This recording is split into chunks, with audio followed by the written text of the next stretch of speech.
Hey guys, welcome back to Sushi daily logs. ಇವತ್ತು ಮಸಾಲ ಉಪ್ಪಿಟ್ಟು ಹೇಗೆ ಮಾಡೋದು ನೋಡೋಣ ಬನ್ನಿ. ಮೊದಲಿಗೆ ಇಂಗ್ರೀಡಿಯೆಂಟ್ಸಲ್ಲಿ ಬಾಯ್ಲ್ಡ್ ವೆಜಿಟೇಬಲ್ಸ್ ತೊಗೊಳ್ಳಿ, ನಿಮ್ಮ ಇಷ್ಟ ಪ್ರಕಾರದ್ದು. ಒಂದು 2 ಆನಿಯನ್ನು, ಒಂದು half tomato, MTR bisi bele bath powder ಇಲ್ಲ ವಾಂಗಿಬಾತ್ ಪೌಡರ್, ಸ್ವಲ್ಪ ಕರ್ಬೇವಿನ ಸೊಪ್ಪು, ಕೊತ್ತಂಬರಿ ಸೊಪ್ಪು, 1 ಗ್ಲಾಸಷ್ಟು ಮೀಡಿಯಮ್ ರವೆ ಇಲ್ಲ ಉಪ್ಪಿಟ್ಟು ರವೆ ತೊಗೊಳ್ಳಿ, ದಪ್ಪ ರವೆ ಅಂತ ಹೇಳ್ತೀವಿ.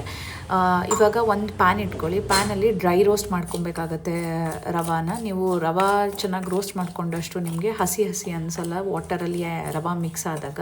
ಇವಾಗ ನಾವು ಚೆನ್ನಾಗಿ ಇಲ್ಲಿ ರೋಸ್ಟ್ ಮಾಡ್ಕೊತಾ ಇದ್ದೀವಿ. ಲೈಟಾಗೆ ಬ್ರೌನಿಷ್ ಆಗೋ ಥರ ಬಂದ ತಕ್ಷಣವೇ ನೀವು ಇದನ್ನು ಟ್ರಾನ್ಸ್ಫರ್ ಮಾಡಿ ಇಟ್ಕೊಬೇಕು, ರವೆ ರೋಸ್ಟ್ ಆಗಿದೆ ಅಂತ ಅರ್ಥ. ಆವಾಗ ಈಗ ನಾವು ಸೇಮ್ ಪ್ಯಾನ್ಗೆ ನಾವು 1-2 ಟೇಬಲ್ ಸ್ಪೂನಷ್ಟು ಆಯಿಲ್ನ ಹಾಕ್ಕೊತಾ ಇದ್ದೀವಿ. 2 to 3 ಟೇಬಲ್ ಸ್ಪೂನ್ ಅಂತ ಅರ್ಥ ಮಾಡ್ಕೊಳ್ಳಿ. ಒಂದು ಸ್ವಲ್ಪ ಸಾಸಿವೆ, ಒಂಚೂರು ಕಡಲೆಬೇಳೆ ಮತ್ತು ಉದ್ದಿನಬೇಳೆನ ಹಾಕ್ಕೊಳ್ಳಿ. ಉದ್ದಿನಬೇಳೆ ಲೈಟಿಶ್ ರೆಡ್ ಆಗೋವರೆಗೂ ನೀವು ಚೆನ್ನಾಗಿ ಫ್ರೈ ಮಾಡ್ಕೊಬೇಕಾಗತ್ತೆ.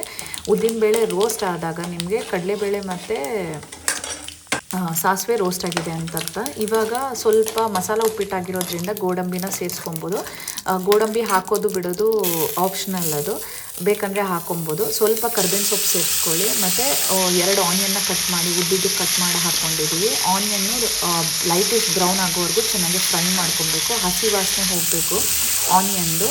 ಲೈಟಿಶ್ ಬ್ರೌನ್ ಆದಾಗ ನಿಮಗೆ ಆ ಹಸಿ ವಾಸನೆನೂ ಹೋಗಿರುತ್ತೆ, ಈರುಳ್ಳಿನೂ ಚೆನ್ನಾಗಿ ಫ್ರೈ ಆಗಿರುತ್ತೆ. ನೋಡ್ಬೋದು ನೀವು, ಇನ್ನೂ ಫ್ರೈ ಆಗಬೇಕು. ಇವಾಗ ಚೆನ್ನಾಗಿ ಫ್ರೈ ಆಗಿದೆ. ಲೈಟಾಗಿ ಫ್ರೈ ಆದಮೇಲಿಂದ ನಾವೀಗ ಬಾಯ್ಲ್ ಮಾಡಿ ಇಟ್ಕೊಂಡಿರೋ ತರಕಾರಿನ ಆ್ಯಡ್ ಮಾಡ್ಕೊತಾ ಇದ್ದೀವಿ. ಇಲ್ಲಿ ನಾವು ಕ್ಯಾರೆಟ್ ಮತ್ತು ಬೀನ್ಸ್ನ ಆ್ಯಡ್ ಮಾಡ್ಕೊತಾ ಇದ್ದೀವಿ. ಲೈಟಾಗಿ ಬಾಯ್ಲ್ ಮಾಡುವಾಗಲೇ ನಾವು ಉಪ್ಪನ್ನ ಸೇರಿಸ್ಕೊಂಡಿದ್ದೀವಿ. ಸೊ ಇವಾಗ ಉಪ್ಪು ಆ್ಯಡ್ ಮಾಡ್ತಿರೋಲ್ಲ, ಲಾಸ್ಟಲ್ಲಿ ಉಪ್ಪು ಬೇಕು ಅನಿಸಿದ್ರೆ ಮಾತ್ರ ಆ್ಯಡ್ ಮಾಡ್ಕೊತೀವಿ. ನೀವು ಬೇರೆ ವೆಜಿಟೇಬಲ್ಸ್ನ ಬಾಯ್ಲ್ ಮಾಡಿಲ್ಲ ಅಂತ ಹೇಳಿದ್ರೆ ಡೈರೆಕ್ಟ್ ಇಲ್ಲೇ ಹಾಕಿನೂ ಫ್ರೈ ಮಾಡ್ಕೊಬೋದು. ಸ್ವಲ್ಪ ಶುಂಠಿ ಹಾಕ್ಕೊಳ್ಳಿ, ತುರಿದಿರೋ ಶುಂಠಿ ಹಾಕ್ಕೊಳ್ಳಿ ಮಸಾಲ ಉಪ್ಪಿಟ್ಟಿಗೆ.